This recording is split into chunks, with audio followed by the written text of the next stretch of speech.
19वीं सदी में यहाँ एक जमींदार का परिवार रहता था जो रातों रात गायब हो गया। तब से उस घर ने कभी किसी को वापस नहीं आने दिया। समर, जो एक प्रसिद्ध पैरानॉर्मल इन्वेस्टिगेटर था, अपनी 4 सदस्यीय टीम के साथ वहां पहुंचा।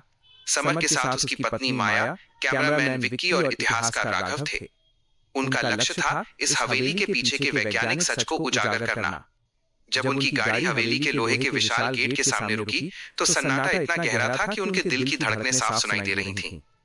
शाम के धुंधलके में हवेली किसी विशाल दानव की तरह खड़ी थी, जिसकी खिड़कियां आंखों की तरह उन्हें घूर रही थीं। दूसरा अध्याय, बंद दरवाजों के पीछे। जैसे ही राघव ने मुख्य द्वार का ताला तोड़ा, एक बर्फीली हवा का झोंका बाहर निकला। अंदर की हवा भारी और बदबूदार थी, जैसे कोई चीज सदियों से सड़ रही हो। क्या तुम्हें भी महसूस हुआ? माया ने कांपते हुए पूछा। सिर्फ हवा का दबाव है माया। डरो मत, समर ने तसल्ली दी, हालांकि उसके माथे पर भी पसीने की बूंदें थीं। उन्होंने हॉल के बीचों बीच अपना बेस कैंप बनाया। विक्की ने नाइट विजन कैमरे फिट किए और राघव ने अपनी पुरानी फाइलों को टटोलना शुरू किया। अचानक ऊपर की मंजिल से किसी के चलने की आवाज आई। ठक ठक ठक। ये कोई हल्की आहट नहीं थी, बल्कि ऐसा लग रहा था जैसे कोई भारी जंजीरें घसीट रहा हो। विक्की ने कैमरा उस ओर घुमाया, लेकिन स्क्रीन पर सिर्फ स्टैटिक झिलमिलाहट दिखाई दी। तीसरा अध्याय, आईने का रहस्य। रात के 12 बजे हवेली के भीतर का तापमान अचानक 0 कैरेट सबटेक्स्ट सी से भी नीचे गिर गया। समर ने अपना थर्मल स्कैनर निकाला। स्कैनर की स्क्रीन पर एक लाल आकृति दिखाई दी जो माया के ठीक पीछे खड़ी थी। माया, हिलना मत, समर चिल्लाया। माया जैसे ही मुड़ी, वहां कोई नहीं था, लेकिन बगल में लगे एक विशाल धूल भरे आईने में उसने देखा एक साया जिसकी खाल उधड़ी हुई थी और जिसकी आंखें कोयले की तरह काली थीं। उसके गले की ओर हाथ बढ़ा रहा था। माया की चीख निकल गई। वो पीछे हटी, लेकिन आईने के भीतर के उस साए ने अपना हाथ कांच के बाहर निकाल लिया। कांच टूटा नहीं, बल्कि पानी की तरह लहरदार हो गया और उस ठंडे सड़े हुए हाथ ने माया का गला दबोच लिया। राघव और समर ने मिलकर उसे खींचा। जैसे ही माया मुक्त हुई, आईने पर खून से एक संदेश उभर आया, सबका रक्त मेरा भोग। चौथा अध्याय, राघव की लुप्त होती यादें। राघव, जो इतिहास पढ़ रहा था, अचानक अजीब व्यवहार करने लगा। वो अपनी डायरी में पागलों की तरह कुछ कुरेद रहा था। जब समर ने पास जाकर देखा तो राघव ने कागज पर एक ही चेहरा हजारों बार बनाया था। वो चेहरा जमींदार का था जिसकी मौत 100 साल पहले हुई थी। वो मुझे बुला रहा है समर। वो कह रहा है कि मेरी रगों में वही खून है जिसे वो ढूंढ रहा है, राघव ने शून्य में ताकते हुए कहा। उसकी आवाज अब राघव की नहीं, बल्कि किसी बुजुर्ग और हिंसक व्यक्ति की लग रही थी। इससे पहले कि कोई कुछ समझ पाता, राघव अंधेरे गलियारे की ओर भागा। राघव, रुको! विक्की उसके पीछे भागा। अंधेरे ने राघव को ऐसे निगल लिया जैसे वो कभी वहां था ही नहीं। विक्की जब उस मोड़ पर पहुंचा तो उसे सिर्फ राघव का चश्मा फर्श पर पड़ा मिला जो खून में डूबा था। पांचवा अध्याय, रसोई की विभत्सता। अब समर, माया और विक्की अकेले रह गए थे। वे बाहर निकलने के लिए गेट की ओर भागे, लेकिन मुख्य द्वार अब गायब हो चुका था। वहां सिर्फ एक ठोस दीवार थी। हवेली अपनी जगह बदल रही थी।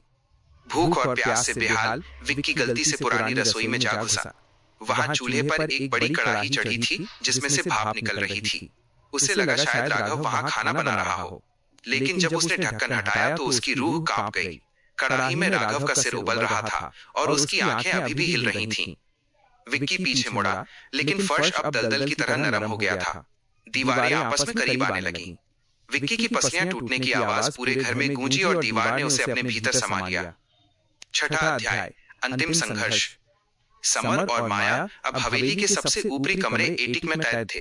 वहां चारों ओर पुरानी गुड़ियां लटकी हुई थीं, जिनकी गर्दनें कटी हुई थीं। अचानक हवेली की दीवारों से खून रिसने लगा। फर्श से वही साया निकला जो आईने में दिखा था। ये जमींदार की प्रेतात्मा थी जिसने अपनी अमरता के लिए अपने ही परिवार की बलि दे दी थी। तुमने हमारे एकांत को भंग किया है, आत्मा की आवाज दीवारों से गूंजी।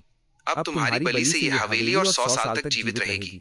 समर ने अपनी होली वाटर की बोतल निकाली, लेकिन जैसे ही उसने छिड़का वो पानी खून में बदल गया। यहाँ ईश्वर की प्रार्थना का कोई असर नहीं था। माया ने देखा कि कमरे के कोने में एक छोटा सा रोशनदान है। उसने समर को धक्का दिया। भागो समर, किसी एक को तो सच बताना होगा। नहीं माया, मैं तुम्हें नहीं छोड़ सकता।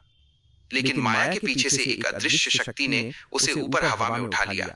उसके शरीर के जोड़ एक एक करके टूटने लगे। समर ने अपनी आंखों के सामने अपनी पत्नी को एक फटे हुए कागज की तरह बिखरते देखा। 7वां अध्याय, सन्नाटे की गूंज। समर किसी तरह रोशनदान से कूदकर बाहर झाड़ियों में गिरा। वो पागलों की तरह जंगल की ओर भागा।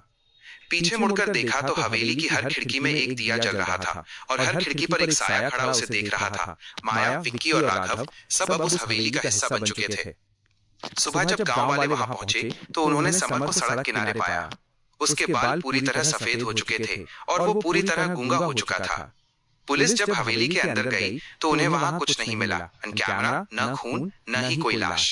हवेली बिल्कुल साफ थी, जैसे वहां कोई सालों से गया ही न हो। उपसंहार। आज भी लोहा घाट की उस हवेली के पास से गुजरने वालों को 4 लोगों के हंसने और बात करने की आवाजें आती हैं। लोग कहते हैं कि वो हवेली अब भी किसी नए शिकार का इंतजार कर रही है ताकि वो अपना भोज पूरा कर सके।